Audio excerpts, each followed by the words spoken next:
Well, hey, everybody. Welcome to another edition of Bowling with the Fef on a Friday night this time. Hope you're having a great week and looking forward to a wonderful weekend. This is the platform for you to share your unique bowling story live on our YouTube channel. We do it every week. And if you are interested in the show being on, have questions, comments, let me know. You can fire away some comments in our live chat. It's open right now. If you're watching on replay, you can comment on this story or on this video, or email me. bowlingwiththefef@yahoo.com is the place, and I will be happy to get back to you about anything you'd like to know about the show, bowling, meaning of life, anything like that. So anyway, let's get started.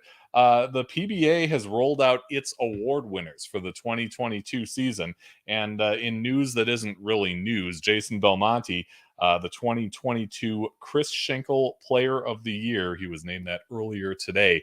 It's his 7th time winning that award, and that's going to tie him with Walter Ray Williams Jr. for the most in someone's career. He did win the PBA Players Championship earlier this year for his 14th major, and then he won 4 other titles. The 5 wins this season is his career high. This afternoon, he said on his Facebook page that he continues to push himself in every offseason, and awards like this are the reasons why he does it. He says he's not there yet, but he wants to be the greatest player ever to lace up bowling shoes. He's certainly on a trajectory for that, and may even be that already, depending on who you talk to. But congratulations to Belmo on that Player of the Year award. Santu Tavanainen, the 2022 Harry Golden PBA Rookie of the Year award winner. You may remember him from the PBA League. He was competing with the Dallas Strikers this year on the PBA League on TV. Ryan Schaefer was named as the 2022 Tony Reyes Community Service Award winner, and Jake Peters wins the 2022 PBA Steve Nagy Sportsmanship Award, and this is his 2nd year in a row winning that one. So congratulations to all of this year's Professional Bowlers Association award winners. Bowling with the Fef is sponsored by Chip Magnet Salsa. Chip Magnet is a local company, local to me anyway, in Eau Claire, Wisconsin. This is what the inside door of my refrigerator looks like, stacked up for the weekend with Wildly Delicious and a couple of the sauce products that Chip Magnet produces here in western Wisconsin. They also distribute to more than 38 states and Canada. If you are in the Twin Cities, you can find Chip Magnet Salsa at Lunds and Byerly's, Whole Foods, Nolan's, Festivals, Kowalski's, and most small co-op stores, or you can always order on chipmagnetsalsa.com. Chip Magnet, raise your snack standards, and a big thank you to Chip Magnet for supporting Bowling with the Fef. Well, our guest has had a great junior career and high school run at Elk River High School, which is north of Minneapolis. He's had multiple appearances at Junior Gold and is now ripping things up in leagues and tournaments across the Twin Cities of Minnesota. You may remember, if you were watching episode 90, that our guest tonight was challenged when Trae Henrichsmeyer went off the sheet. And here's what he said back then. Brock, future episode. Brock, I want to see you on here because he buys every bowling ball ever. Okay. So that'd be fun to hear about why he buys bowling balls. Mainly probably just because he wants. And he kind of hangs out with the youth kids a lot, which is kind of fun. I mean, he's still youth eligible, but he bowls a lot of adult stuff, and he's bowled quite a few things. I want to see him on here. All right, let's bring him on. We're calling this one a goated bowling ball with Brock Haugland, Ramsey, Minnesota. Brock, welcome to the show. How you doing tonight? Not bad. How about yourself? Doing great. Thanks so much for coming on. And let's get right to it with this whole goated bowling ball thing. The web pearl. Tell me about the web pearl. I mean, Trae's already commented about it. Oh, I What's the, know. what's the story? So the story behind that ball is when it first came out back in 2019 when EBI released it. It was the black and jade smoke, and I drilled one of those up. I just loved it. And then when they got bought out by Brunswick, I I kind of wanted a second one, never could find one. And then I found one online, bought that one, and then just stashed it away. And then the summer of 2021, they released it again. So I bought that one. Never really found a use for it right away. Okay. Just always kept it in the bag. And then I just kept using it, found a place for it, and just never took it out. Okay. All right. So goaded. What makes it the greatest of all time? I mean, is it I've never thrown one, so tell me what it does. Well, for me, I have it laid out to where it's just a big bailout ball. Okay. If conditions are tough, I can play in and just kind of aim it right at the pocket, get 9. Yeah. When Hey, people are having like their 160, 170 games, I'm out here shooting 190s, 200s, and just staying right into it. yeah. That's the kind of thing that wins tournaments sometimes. Speaking of tournaments, you had a nice tournament a week and a half ago at a doubles event in a series called "That's What I Do." I'm pretty familiar with that series. I donate pretty regularly to those. Tell us how that went for you. Where was it, and how did it go? uh, so me and Brady, we bowled the doubles event at Cedarville and Egan, and just normal practice, just trying to figure out any other bowling balls that would work. And he tries the urethane and he goes, "Hey, you should try it." I end up having just a fresh 180 on it, and through that, it hooked out of the building, but it still hit the pocket. So I knew what the adjustment was. So moved it 5 boards right. Just had a look with it all day Huh? with the purple hammer. Okay. And then in the third game, I switched to the double cross. Didn't miss a beat with it. Oh, all right. And you guys ended up taking the shift, right? Yeah, we went plus 351 overall with our handicap. Okay. Scratch, we went plus 100 or 238 And this for is 3 games. three games. Okay. Yeah. So yeah, some big So sets. we kind of took it over. Yeah, for sure. Brandon Cryer says greetings from Classic Bowl. His father was on our show a Yeah. while back, and he's on the books, so he'll be coming on the show pretty soon too. Let's get into your bowling story. You're living in the Twin Cities of Minnesota right now. Is that where you grew up? Yes. Yeah. Okay. All right. So tell me how you got into the sport initially. So my parents were big just league bowlers, and they just kept bringing us to league and stuff. There's a funny story. My mom was actually supposed to have me this like 2 weeks before I was born, but she ended up bowling league instead. Those 2 weeks past due. The same day I was born, she actually bowled league. Wow. So there's always a running joke. I've been bowling since the day I was born. So Yeah. How into it were your parents? they weren't big tournament bowlers, but they were just big league bowlers. So Okay. I mean, it's a step in the door, and Yeah. just kind of got my foot into it. Sure. What center did you grow up in? I grew up at Super Bowl. It's like 5 minutes from my house. So Okay. All right.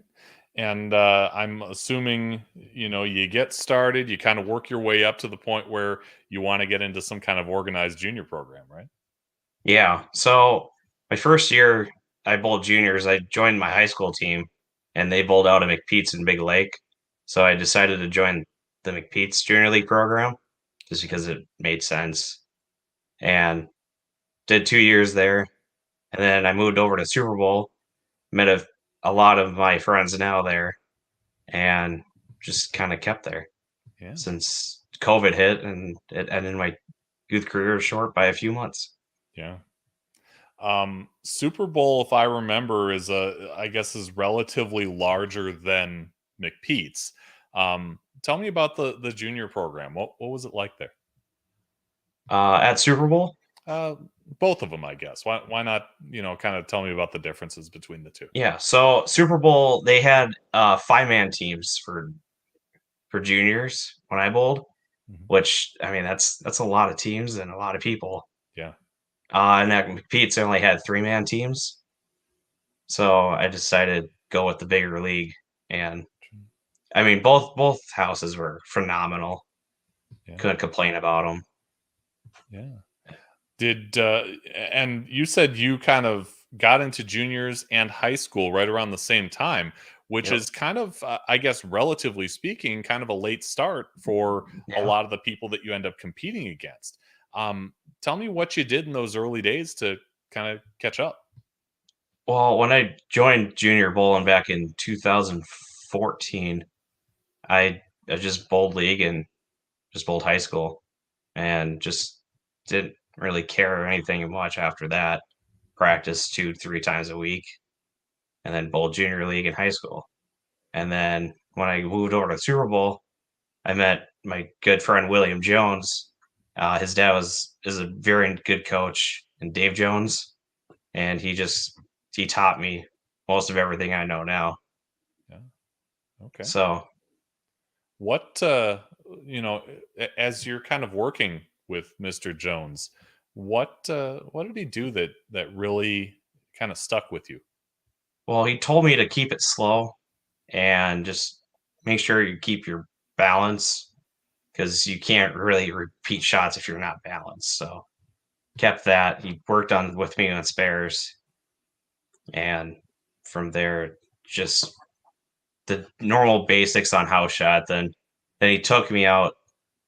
His son told me about the Sport Shot League down at Cedarvale Sunday nights. We just kept bowling there. First time I ever bowled there, I made it to the finals and lost. And 45-foot pattern when I'm only used to bowling house shots.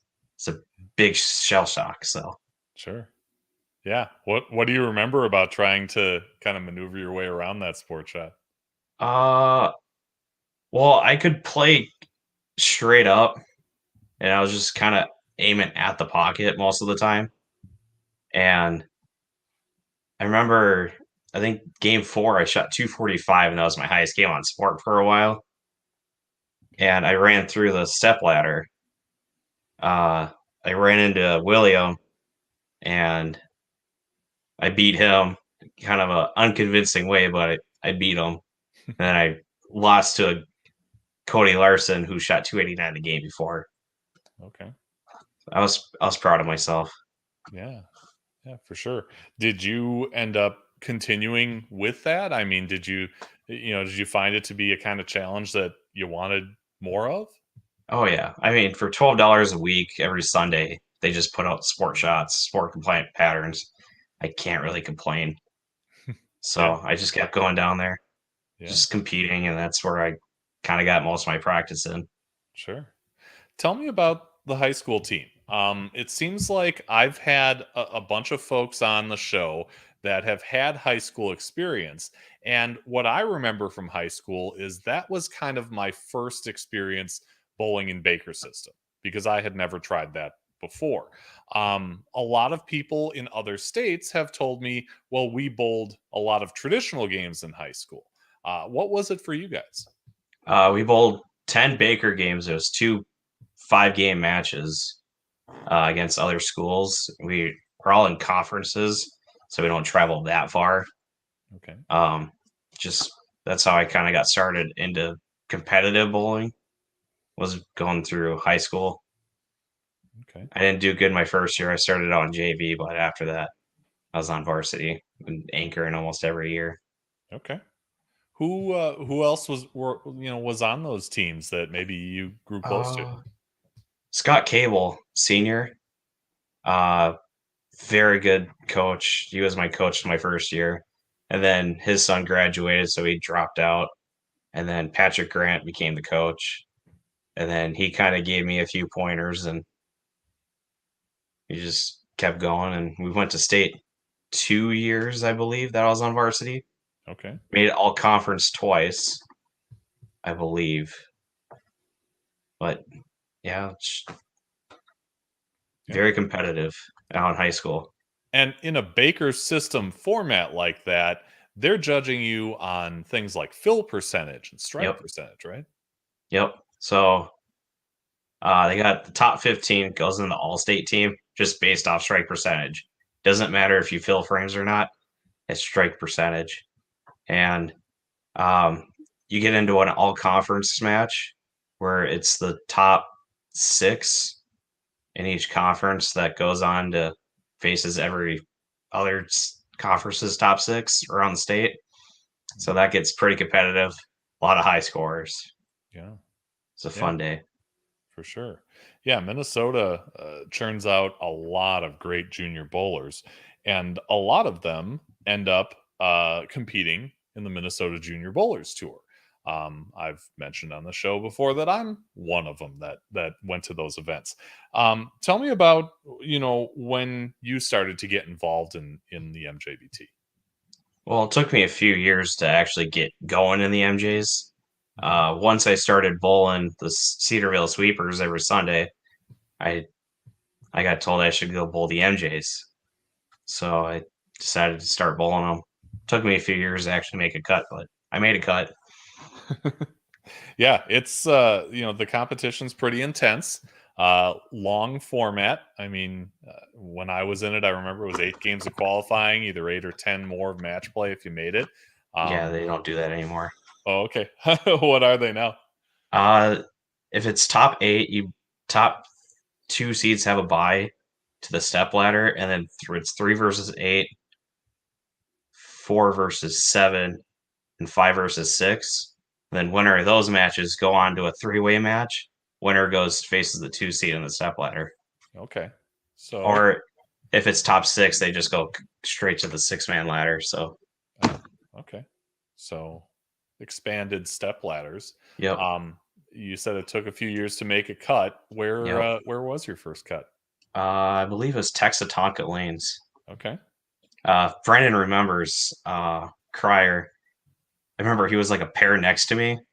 I go front 7, then I bone an 8-pin, and I shoot 279 that game. Yeah. No, that's. I remember it was a running joke for a while with us. So Yeah. What about other junior tournaments? Were you involved in others at that point? yeah, I started bowling the USBA flight tournaments. Okay. Terry Howell runs them. Very phenomenal tournament series. Seemed like there was one going on every weekend that there wasn't MJs. So I would go travel around the state, go bowl those. Very fun. Yeah. What I guess what did you find in those tournaments? Who'd you bowl against? What kind of conditions? Yeah, I mean they put out sport compliant shots. I mean houses around the state that you probably won't see an MJ bowled at. Mm-hmm. I mean you bowl at these 12-lane centers, 10-lane centers, wood houses, weird approaches, just characteristically just different. Basically bowled against some of the people that bowl MJs. And you got some of the few local youth bowlers from that center or surrounding area that would go bowl. And I made it myself a challenge a few years in bowling those to just bring 6 balls and kind of see what I can shoot. Okay. Yeah. Yeah, Brandon certainly hasn't forgotten the 279 with the 8-pin, says it's still a joke. Yeah.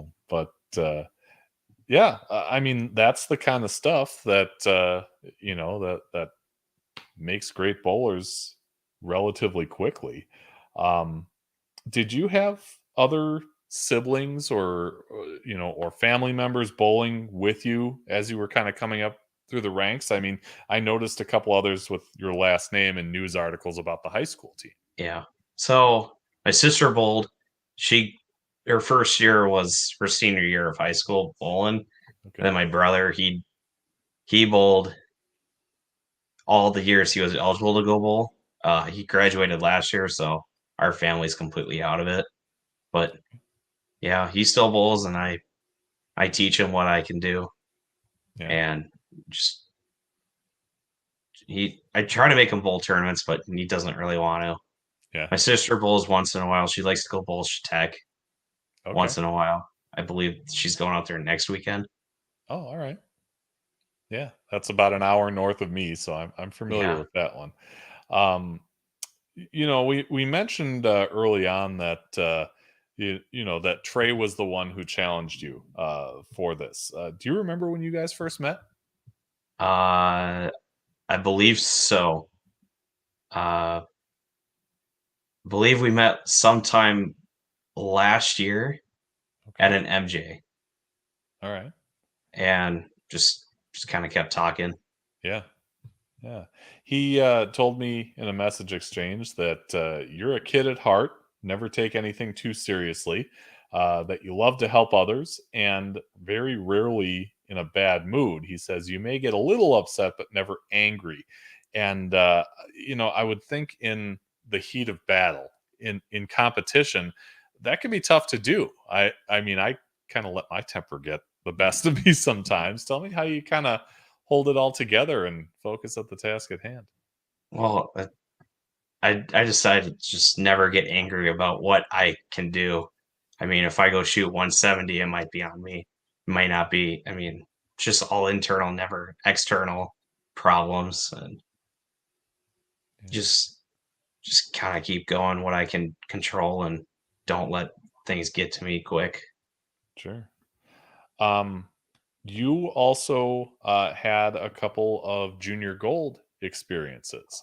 Tell me about that. How did you qualify, and what was it like when you got there? So my first year when I qualified through the Pepsi tournament back in 2018. Okay. I finished third that year.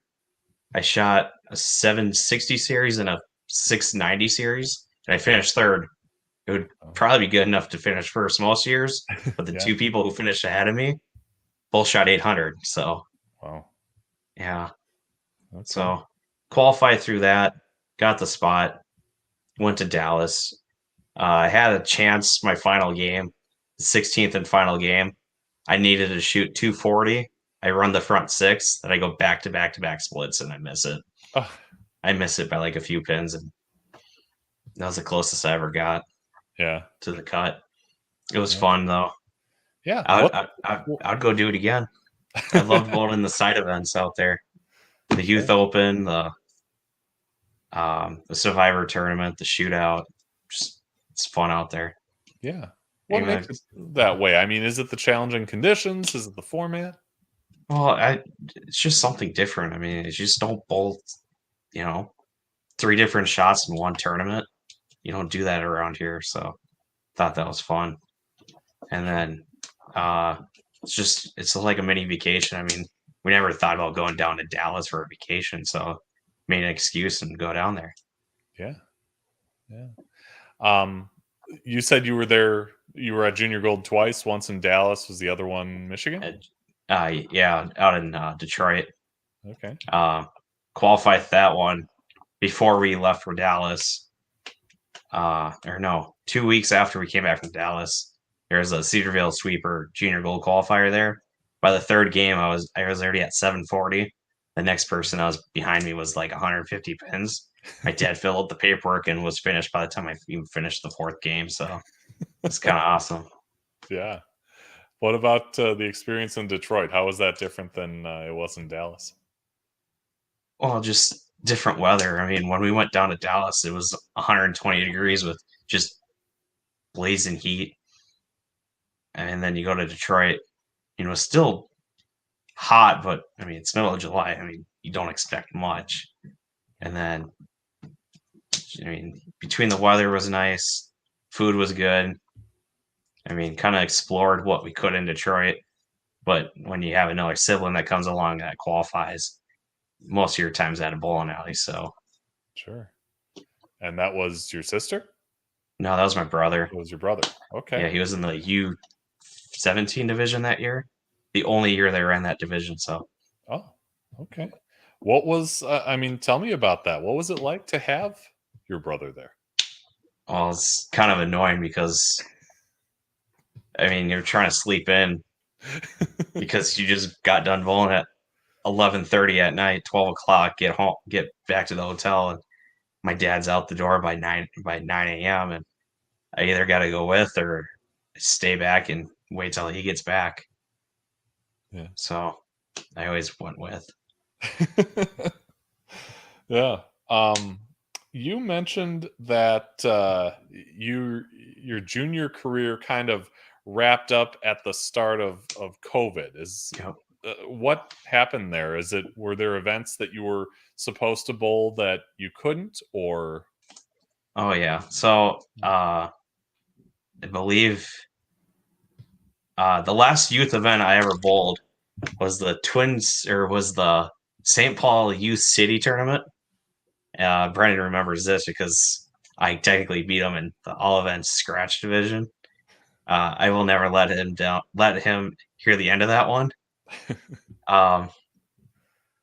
But yeah, I was supposed to bowl the SYC. That was supposed to be coming up to Minnesota. That was going to be right around my birthday weekend, so that kind of got cut short. Supposed to bowl Youth State, Youth Pepsi, and then I was going to go bowl. I was going to then change over to adult, go bowl adult city, state, and then go out to nationals all in like an 8-week span. Just never got to it. Yeah. Wow. It was kind of frustrating. How much time did you have to spend away from bowling because of the shutdowns and things like that? Well, when we first got shut down, we just kind of waited around, bowled on baseball fields with pins and old balls that we don't use anymore. I'm sure that's what everybody did anyway. Yeah. Go out on the street, and then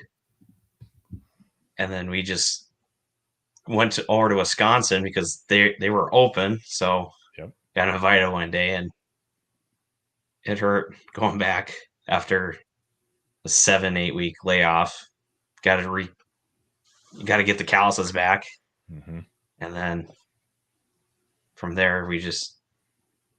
I mean, it was a 2-hour drive there and back if we really wanted to go bowl. Mm-hmm. So we never really made it a everyday thing. It was maybe like once every 2 weeks.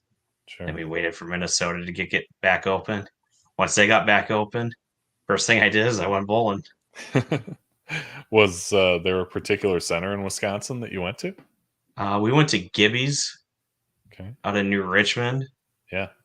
And I also went to Hudson Bowl because Okay. that's just right across the river. Yeah, right across the river. Sure. So Brandon says, I've never heard of a title won by technicality.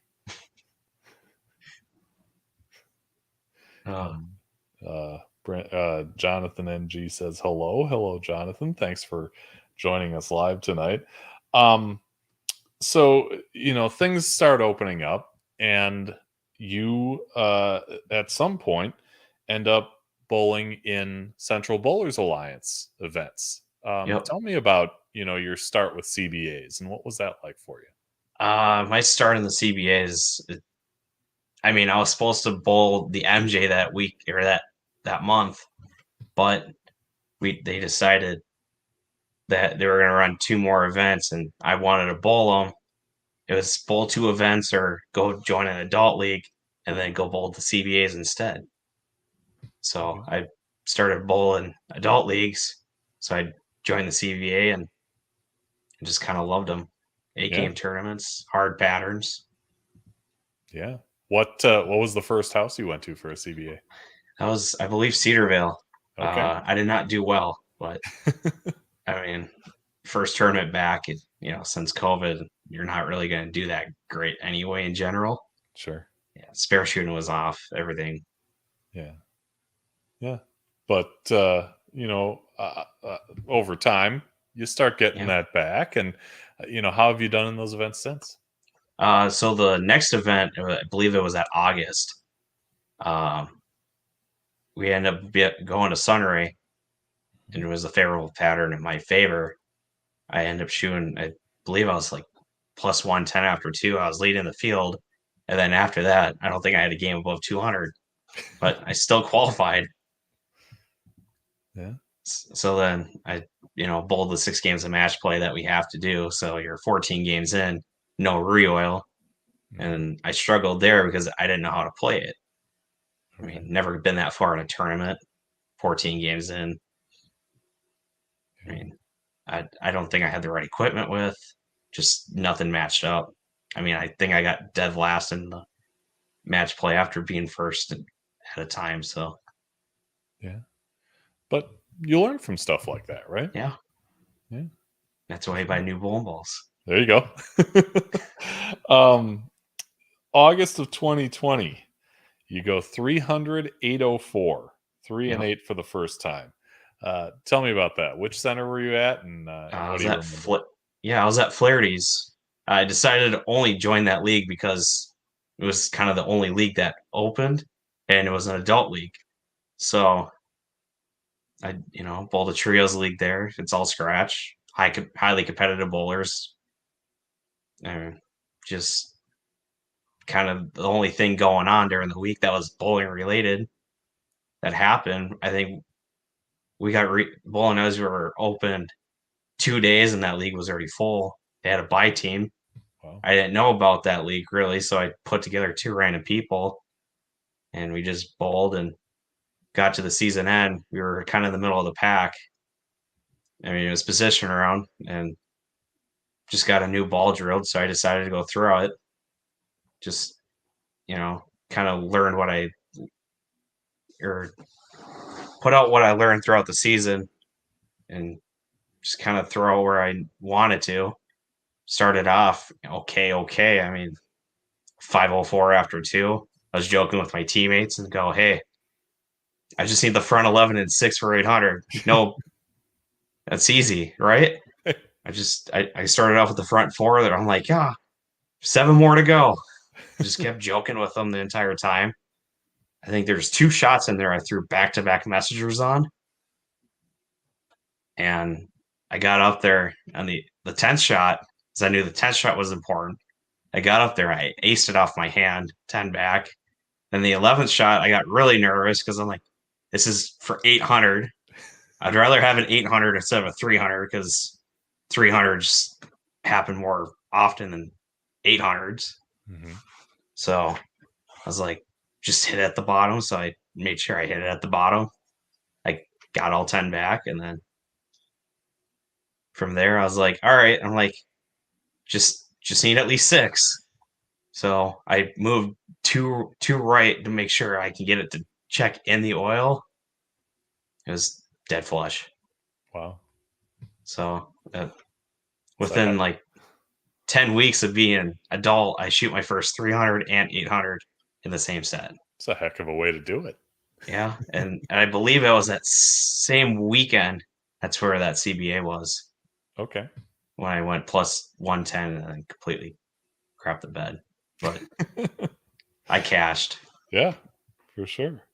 How about the May Giving event at Classic last spring? You had a second place finish in that tournament. Why don't you walk us through what happened there? Yeah, so there originally was supposed to be the 2020 Thanksgiving Eve tournament, but Tony Fitzgerald and Scott Walker, they decided, hey, let's have a Mace Given one because why not? I mean, the field wasn't as big as anybody really wanted. I ended up being on a pair with Brandon Cryer and Austin Yankee, and I was the only righty. And I was like, wow, like this is what being a lefty must feel like. So I was like, all right. So I qualified second. I missed out on a $200 bonus or $400 bonus by like 2 pins, and go and run through the bracket. I mean, it's a handicap tournament, so I had to give up sticks. I mean, there was one game where I remember I didn't throw a single strike and I still won against a handicapper. So, all right. And then I won't forget my infamous 9 split in the championship match. 9 split? Yeah. Because on the old Brunswick scoring system, when you erase a frame, it'll show up as a dot, and I threw a split and that the practice shot. So when it showed up as 9, it showed up as 9 split. Somebody has a picture of it somewhere, but it was a good laugh. Yeah. But those first 2 shots, I think I boned an 8-pin and a 9-pin right away, and that's kind of how I lost. Oh, wow. Okay. Yeah. When Trae challenged you, he said, well, he's still eligible for junior events. And this is back in August. Yep. Is that still the case? Yeah, so the WYVT and the JBST allow you to bowl youth until you're 23. Okay. I'm 22, so I can technically still bowl them. So Okay. there's one event I want to go bowl. I want to go bowl the WYBT doubles event. I just think that would be fun to go bowl. Yeah. Have you done any of those, recently, or? No, I've never gone into Wisconsin and go bowl the big junior tournaments, but Okay. I've seen on Cal's pages that they look fun to bowl. So Yeah, I'm gonna go give one a try. for sure. How much do you bowl these days? I don't bowl much, but I mean, I bowl on the weekends. I work Monday through Thursday, right at night, so 4:30 to 3 a.m. So I don't have much time. Sleep schedules right during the day. I mean, then you go try to bowl and you can only bowl for an hour, and then you got to drive back, go to work. Yeah. So I only bowl on the weekends. Okay. What if you had to kind of describe to us your goal in the sport right now? What would it be? Would it just be to, bowl league and tournaments and kind of go on with that, or is there something bigger out there for you? Well, I would like to own a pro shop one day, but there's a lot of things that have to happen. Job has there's a lot of stars that have to align for me to go do that, but that's a long term goal. But short term goal is just try to win at least one big tournament. Yeah. All right. And there is one, if I'm not mistaken, coming up this weekend. Yep, that's the Twin Cities Masters down at Treasure Island. Okay. Have you done that one before? I have. I bowled it the first year. They accidentally put out the house shot. Cut was like plus 220 for 8 games. It wasn't fun to bowl. Yeah. I mean, when it comes down to carry and hit in the pocket, that's not my forte. Yeah. And then last year, I bowled it. I ended up having a sprained wrist, so I couldn't get underneath it, and it was on shark. So you really need to have hand. Yeah. Yeah, I finished, I believe, dead last. Oh, wow. But that was game 2 when I heard it, and I was like, well, I either withdraw or I just keep bowling. So I just kept bowling. There you go. Yeah. Have they announced the pattern for that event yet? They have. It's the 2021 USBC Master Shot. Okay. All right. Cool. It should be a fun shot, especially down at Treasure Island where they haven't hosted a big tournament since the NJ in 2020. So, all right, it's gonna be fun. Yeah. Well, good luck in that. Well, thank you.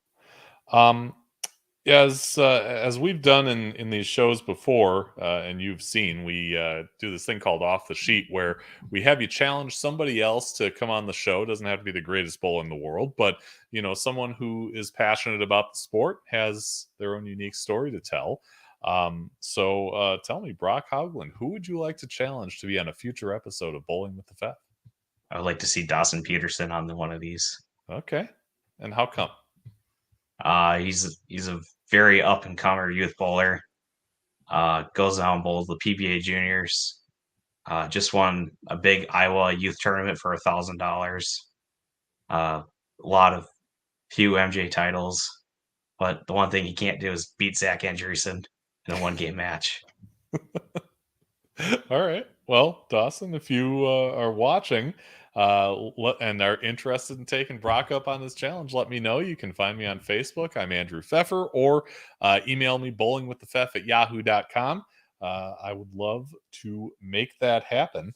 Our next show is coming up on Monday, November 7th, and we have current UW Whitewater Warhawk lefty Drake Bazzi returning to the team this season after bowling with the ITC national champs in 21 and 22.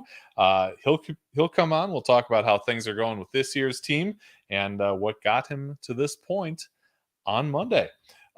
Brock, thank you so much for coming on. Really appreciate hearing your story, and like I said, best of luck to you in the tournament this weekend and beyond. All right. Well, thank you. Thanks for doing what you do. So, oh, you bet. No, it was a pleasure being on. This is great. Yeah, and thank you everyone for watching. Like I said, be back on Monday. Until then, be just and fear not, and have a great weekend.